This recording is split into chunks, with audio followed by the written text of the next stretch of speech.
반갑습니다. 오늘 시편 40편 말씀 나눌게요. 1절 말씀입니다. 내가 여호와를 기다리고 기다렸더니 귀를 기울이사 나의 부르짖음을 들으셨도다.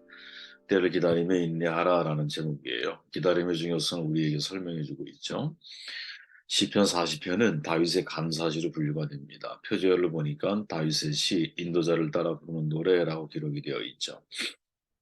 성경학자들은 압살롬이 쿠데타를 일으켰을 때에 지어졌을 것으로 추정을 하고 있습니다. 그리고 성가대 지휘자 인도에 따라 백성들이 함께 불렀던 그런 노래였던 거죠. 1절에 보니까 내가 여호와를 기다렸더니 귀를 기울이서 나의 부르짖음을 들으셨도다. 다윗은 과거의 한때를 기억하면서 그때 하나님께 기도하며 기다리고 기다렸더니 응답하셨다라고 고백을 하고 있죠. 아마도 모든 기도의 종착역은 하나님의 응답의 자리일 거예요. 성경에 이런 표현이 있잖아요. 은혜 위에 은혜, 충만 위에 충만, 기다리고 기다림. 이런 표현이 암시하는 메시지에 대한 이해는 사실은 묵상의 깊이를 따라 달라지게 되어 있는데, 기다림이라고 하는 것은 여러분, 특히 다윗이 말하고 있는 기다림은 이제 하나님의 응답이 임할 때까지, 그때가 언제인지 알 수가 없잖아. 그때까지 나는 내가 가야 할 정도를 걸어가면서 나는 그때를 기다리겠다라고 하는 매우 중요한 신앙적인 요소들을 포함하고 있는 것이죠. 우리가 잘 알지만 기다림의 문제가 뭡니까? 시간에 제한이 없다라는 거예요. 그 제한을 우리가 정할 수 없다라는 거죠. 시작은 있지만 끝은 내가 정할 수가 없는 거예요. 그렇게 기다림은 사실은 그 속에 믿음이라는 것이 필요하고 기다림의 과정 속에서 우리는 절차와 과정이 우리에게 있어서 하나님이 그 절차와 과정을 어떻게 지나가기를 원하실까라는 것을 늘 염두하면서 사실은 기다림의 시간들을 보내야 한다고 저는 생각을 합니다. 본문으로 우리가 들어가 보면 기다리고 기다렸더니라는 다윗의 고백이 전하는 교훈이 뭘까? 저는 때를 기다려야 한다는 거죠. 기다리고 기다려야 되는 거죠. 언제까지? 하나님의 때가 찰 때까지. 성경에는 시간 또는 때와 관련된 말씀이 많이 나오는데 이 때의 개념은 우리가 잘 알지만 크로노스와 카이로스 두 가지 말로 이해할 수 있죠. 크로노스는 그냥 우리가 아는 일반적인 시간이에요. 보통 연대기를 말한다 할 때 영어로 크로놀로지라고 보통 표현을 하죠. 그냥 시간 순서대로 나열한 거거든요. 반면에 카이로스는 뭐냐? 이 카이로스는 하나님의 때, 하나님의 크로노스, 인간의 시간을 뚫고 들어와서 하나님이 인간의 사건에 개입하시는 때, 하나님의 임재의 때, 하나님만의 특별한 때, 그때를 가리켜서 카이로스라고 보통 말을 하죠. 그리스 신화에서는 카이로스를 기회의 신이라고 불러요. 앞에는 머리가 있는데 뒤에는 대머리야. 그래서 기회가 올 때 잡아야 돼. 만약에 기회가 지나가면 잡을 수가 없어. 왜? 뒤에 대머리니까. 갈라디아 4장에 보면 바울이 이렇게 말하죠. 때가 참에 하나님이 그 아들을 보내셨다. 이렇게 말을 해요. 이때의 때는 여러분 크로노스가 아니거든요. 카이로스예요. 로마서 3장에 보면 곧 이때에 자기의 의로우심을 나타내사 자기도 의로우심을 또한 예수 믿는 자를 의롭다 하려 하심이라. 이때의 때 역시 헬라어로 카이로스거든요. 이게 만약에 카이로스라는 단어를 사용을 했다면 이 때는 하나님이 인간의 역사에 개입하신 때고 이 때는 하나님의 때가 찬 때를 가리키는 것이죠. 그럼 이 때는 뭐냐? 예수님이 오셨을 때 그 때는 사실은 인간의 크로노스 시간 속에서 하나님이 제때, 즉 하나님이 예수님이 이 땅에 보내실 수 있는 모든 상황적인 조건이 다 마련되어지는 바로 그 때를 가리키는 거죠. 더 라이트 타임이라 그러잖아요. 그죠?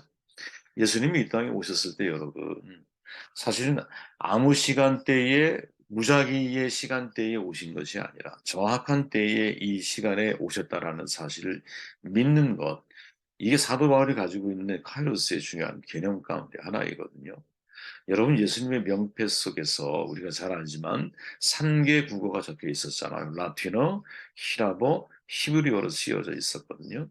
이것을 쉽게 간과하면 안 돼요. 왜냐하면 예수님이 이 땅에 오셔서 십자가로 지시는 그 모든 과정, 그 이후에 복음이 전파되는 모든 과정은 정확한 때에 이 3개 국어가 사용되어지는 정확한 때에 예수님이 이 땅에 오신 거거든요.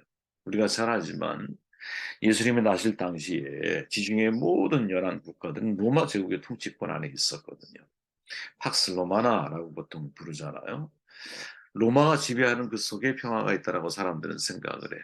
그리고 모든 지방들이 하나의 정부 밑에 있었기 때문에 한 지방에서 다른 지방으로 여행하는 경우에 여권이나 비자 따위가 필요하지 않았어요. 광범위한 도로망 우리가 잘 알지만 모든 길은 로마로 통한다. 그죠? 로마 제국에 군사 도로가 쭉 찰나 이렇게 있었죠. 그죠? 근데 그 도로가 군사용으로만 사용되는 건 아니잖아. 상업과 무역에도 아주 유용하게 이용이 되어지죠. 더더군다나 해적을 서탱하였기 때문에 해로가 대단히 안전한 시대였다라고 이제 보통 이야기를 하죠. 그렇기에 로마 제국의 역사에 있어서 예수님이 태어난 바로 그 시점이 사실은 복음의 좋은 소식을 세상 가운데 전파하는 데 있어서는 자유로운 여행이 가능하고 광범위한 도로망이 이미 마련되어 있고 해로가 안전하게 구비되어져 있는 바로 때가 찬 때라는 거죠. 이게 되게 중요한 신학적인 의미거든요. 알렉산더가 정복자인 동시에 행정가였잖아요. 가는 곳마다 히랍 문화, 히랍 언어를 심어 놓았어요. 그죠? 그리고 모든 그 지역이 거의 다 대부분이 헬라어만 알면 대화가 다 가능한 그런 시기였어요. 그죠? 사도 시대에 이개 국어를 보통 사람들이 사용을 했거든요. 하나는 자기 나라 말, 또 하나는 헬라어야. 헬라는 살기 위해서, 무역을 하기 위해서, 서로 교류하기 위해서 이미 헬라어가 제2 공용어로다가 사용이 되어지고 있었기 때문에 특별한 다른 언어를 익힐 필요가 없었다라는 거지. 여러분 우리가 선교할 때 지금도 잘 알지만 가면은 제일 먼저 하는 일이 뭐예요? 현지 언어를 배우는 거잖아요. 현지어를 배우지 못하면 소통이 불가능하니까 복음을 어떻게 전달할 수 있겠어? 그래서 가능한 현지어를 내가 얼마나 잘할 수 있느냐에 따라서 복음을 전달할 수 있는 가능성이 훨씬 더 높아지는 거죠. 그런 토양이 이미 예수님이 태어나고 사도 바울로 연결되어지는 시점에 완성되어져 있었다라는 거죠. 하나님께서 주전 6세기에 우리가 잘 알지만 바벨론 포로 시대를 지나게 되잖아요. 우리는 여러분 그 포로기를 70년의 그 포로기를 참 불행하게만 여길 수 유대인의 입장에서만 놓고 보면 그 시기가 굉장히 고통스럽고 불행한 시기인 것은 분명한 사실이었어. 그러나 바벨론 포로 기간이 끝나고 해방되었을 때 많은 사람들이 팔레스타인 지방으로 돌아오지 않고 지중해 지역의 여러 지역으로 흩어 살게 되었거든요. 고국에 있을 때보다 훨씬 더 좋은 재정적, 사회적인 기회들을 잡아나갔어. 유대인들이 어느 나라에 가든 생명력이 뛰어나잖아요. 그죠? 그런데 그들이 흩어졌을 때에 각 지역에서 만들어낸 게 뭐냐? 그게 회당이었던 거예요, 여러분. 그래서 여러분 사도 바울이 로마에 들어갔을 때 이미 로마에는 여러분 11개의 회당이 존재하고 있었어요. 그러니까 바울이 지역 갈 때마다 제일 먼저 찾은 곳이 어디예요? 회당을 찾았거든요. 왜? 회당에서 복음을 증거하는 일을 하기 위해서. 이게 중요하다라는 거지. 그러니까 때가 찼다라고 하는 이 말은 여러분, 그냥 단순히 내가 이것을 시작해야 할 때가 된 것이 아니라 정치, 경제, 또 사회, 문화, 여러 가지 모든 점에서 예수님이 이 땅에 오시는 바로 그때는 정확한 때에 오셨다라는 거죠. 그리고 그 이후에 사도들이 복음을 증거하기 위해서 세 가지 중요한 조건들이 이미 구비되어져 있는 상황 가운데서 때가 찬 거예요. 아, 여기서 우리가 얻을 수 있는 중요한 교훈이 뭘까요?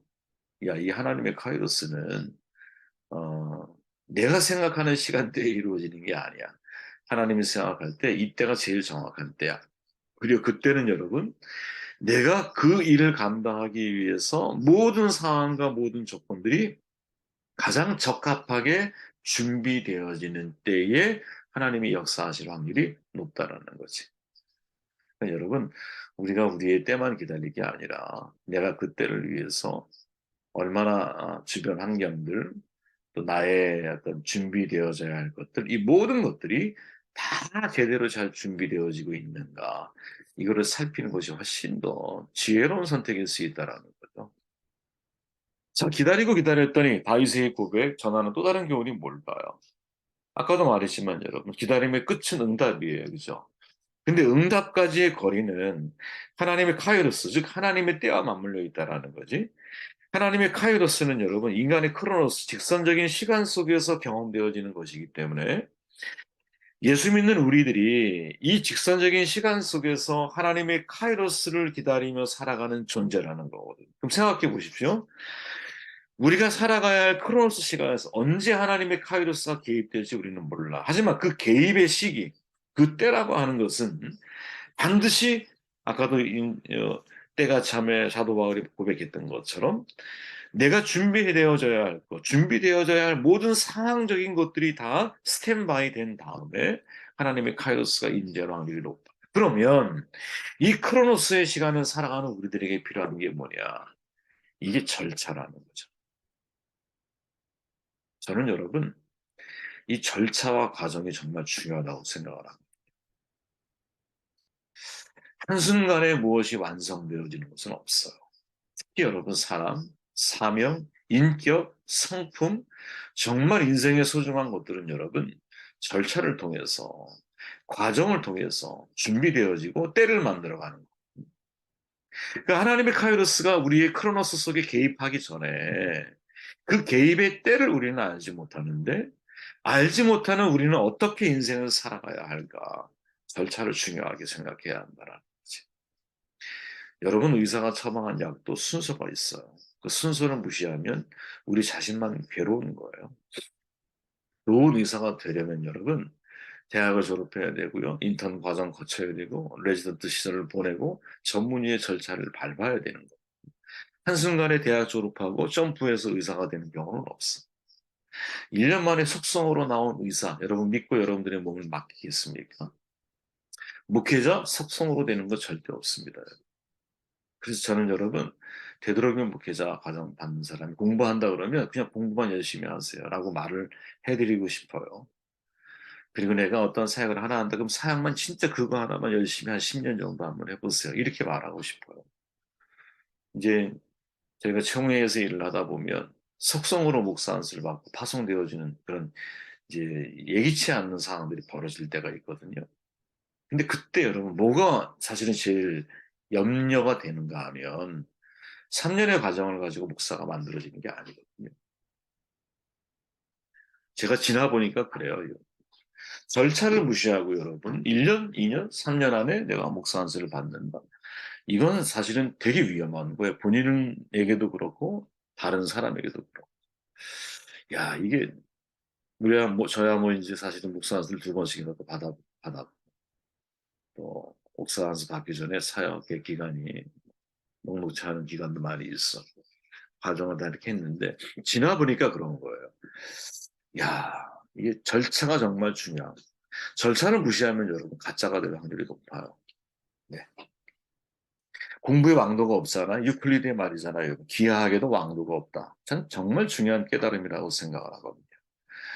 우리가 온전한 성도가 되고 또 어떠한 하나님의 때를 위해서 준비되어진다라고 하는 것은 여러분 절차를 건너뛰고 어느 순간 하나님의 카이로스가 나의 삶에 임재했다. 여러분 이거 이런 일은 없다고 저는 봐요. 크로노스, 우리의 크로노스의 시간 속에서 하나님의 카이로스가 개입되어지기를 원한다면 나는 이 늘상 반복되어지는 일상 같지만 그 일상 속에서 내가 거쳐야 할 절차와 과정을 아주 성실하고 충실하게 그 과정을 내가 준비하고 지나가게 될 때, 때를 기다리며 인내할 줄 알 때, 때를 기다리며 절차와 과정 속에 내 자신을 집어넣어서 그 과정을 통해 내가 준비되려고 할 때 하나님의 카이로스가 우리의 삶 가운데 경험되어지는 것이 아닐까? 그죠, 여러분? 저는 그런 생각을 해요. 네. 내가 빨리 무엇을 이루어내야겠다? 아, 여러분, 그런 것은 위험한 거라고 봐요.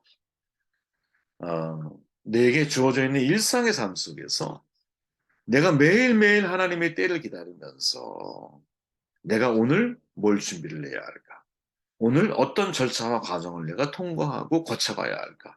늘 이것을 염두하며 전체적인 주변 상황들을 살필 수 있는 사람에게 하나님의 카이로스가 반드시 주어지는 것이 아닐까?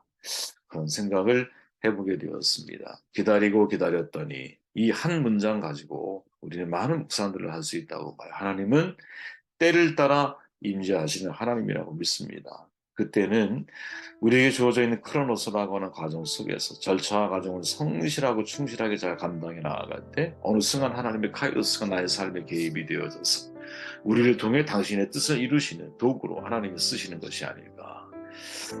네, 제가 기도하고